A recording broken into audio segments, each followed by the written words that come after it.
sure I'm on the same focal point. Oh, yeah. All right. Hello, I am Shelley. I'm Austin. And we are the couple's take on life-changing experiences and how do you integrate them.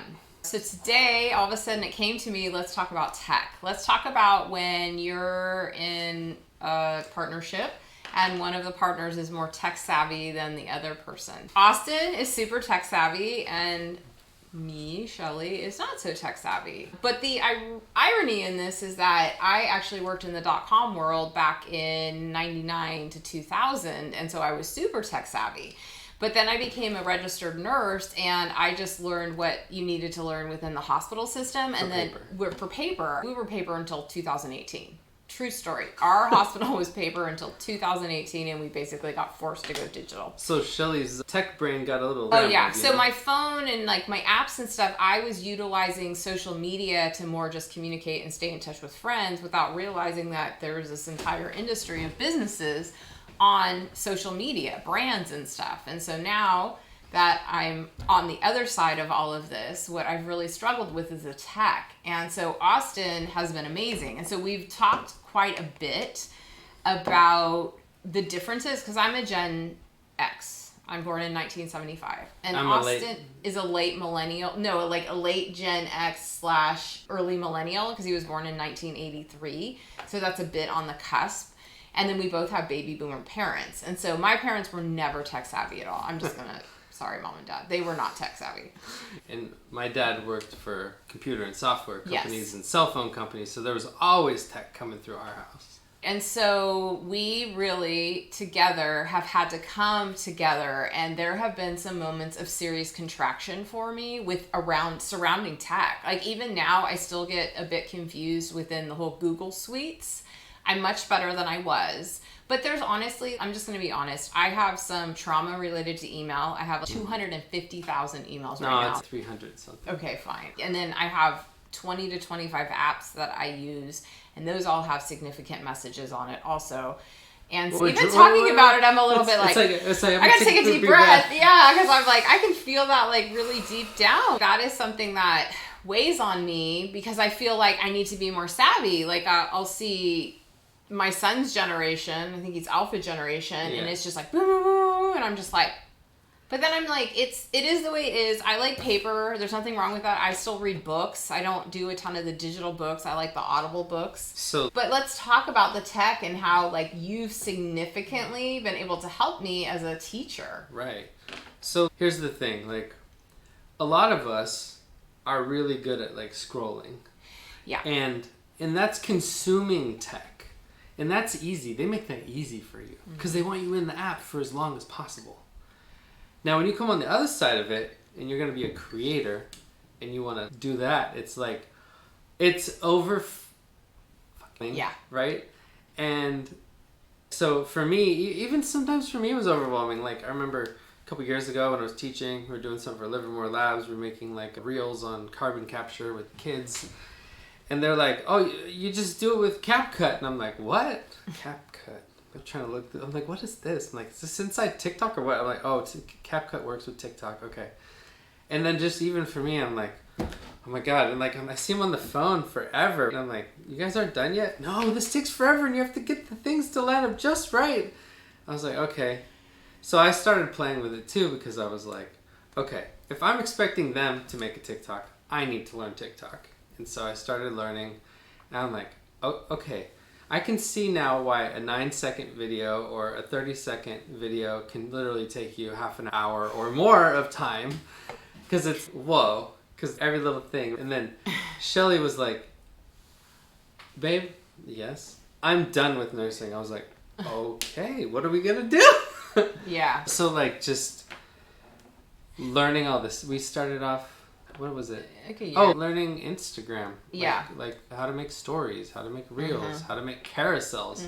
At first I was like, Carol, what? Yeah, all this stuff. And even now I still run into some stuff that I get a bit of a contraction. I get a little bit of so contractions for me is I just don't want to move forward. I get it's a change. I don't want to call it depression because I don't really believe in that. I believe it's more of like a change that I'm not quite sure how to navigate just yet. And so It goes to my old self where I'm like, I don't want to do it just yet, but I've come significant. So let's explain a little bit. Like, okay, tech can be overwhelming, but it can also be very powerful and fun.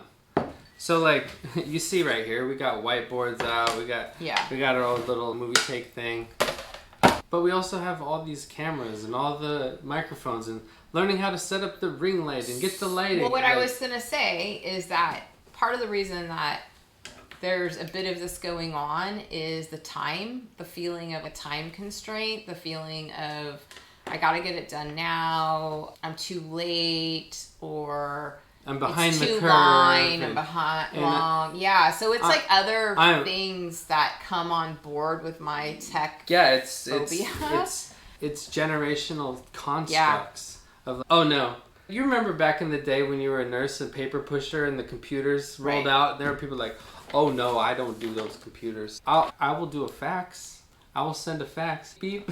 I get it now. I get where... But now we're there too. We're there and we're like, shit, are we like the paper pushers of the old that are like, we're not doing computers? So we're like, okay, we got to go all in on this tech stuff. Yeah. So how did I think, okay, the biggest thing is that you've really helped me with understanding how to use tech appropriately, especially because they're utilizing it in the schools. And I think the biggest thing is that the hospital system I worked for did not utilize tech in the way it needs to be utilized. Even in the systems they purchased for the staff and the nurses, they did not buy robust systems that connected and made your work easier. It actually made your life harder. So you had to chart on paper, then put it in the computer or log into the computer before you give care. And for us to be able to have you help me, because then we've noticed it in others, especially those that are the later gens. So I'll tell a little story. Yeah, baby boomers. We go to this sushi restaurant like once a week. It's quiet. We like quiet now.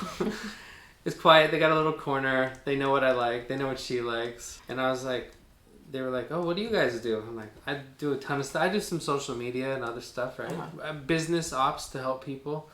And recently I started coming up with this tech integration coaching to help people bridge from Gen X of, Canva, what the hell is Canva? Right. Like, Canvas? I can go over to Hobby Lobby, we can get a canvas. Yeah. No, it's like a digital canvas. Oh, how do I do that? I'm like, you gotta log in, and they're like this. And I was like, okay. So, how do we help each other, like, get tech integrated? Like, that's a thing that we're doing is tech integration. For Shelley, somebody who was in tech in the late 90s, then all of a sudden back to paper, and then back to being a digital entrepreneur. It was very overwhelming. Adding that in with ADHD, diagnosed in late 40s. It's been a little intense. So what we've done is break it down into small chunks. Time blocking has helped significantly. So what we're finding too is, so we just did a show on regulating our nervous system. We literally made a table on a whiteboard, and we could have done this in Google Sheets or whatever, but instead we're blending it. So we got it here. We were able to talk to you about how you can break down tech for a Gen Xer.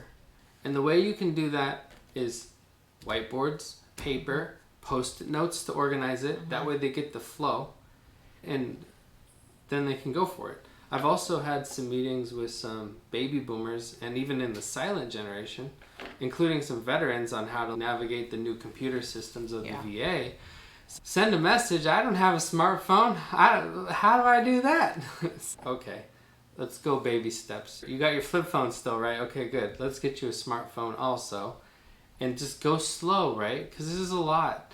And sometimes these systems are set up to be overwhelming. Yes. So you don't get what you need, and kick the ball down the road. And what we're trying to do is help people integrate their tech so that their life feels easier. And by helping Shelley, I've learned a lot how to help others too. And so now we're starting to see others are like, they see me and I can bridge the gap between all the generations, because I had a lot of tech in my home. Plus, but you're very calm, and you also are very, people feel comfortable being able to ask you questions and not feel judged. And that's huge. Because I have gotten in some spaces where I felt judged because my technology, my technology and my understanding of technology, I still work on every day. Oh, like I'm still learning. It's funny. I was helping a client of ours the other day, and I'm like, he took me to this maker space, and it was super cool up in Sacramento. And I was like, yeah, man, just take a couple videos, throw it in CapCut, put it on TikTok. He's like, whoa, slow down, man. And I was like, oh, okay, let me make one for you. So I made like a quick go in and go out transition. And then now he's on CapCut. He's putting up some stuff that I'm like, hey, man, that looks pretty good, dude. Because there are people who enjoy, or I'll just say me, they want to see somebody else demonstrate it. And then once you see it demonstrated by somebody else, then it gives me the confidence to be like, let me try that. Can you help me? It's almost like the body doubling that we've recently come across, because I still enjoy being in a classroom and learning. I am not like, Zoom is great and all, but I am a classroom person, community person, in real life person. And one of the teaching strategies that I had learned for some of the kids was like, I do, we do together. Okay, now you give it a shot, right? So I do, we do, you do. And even that technique has been great for Shelley Gen X.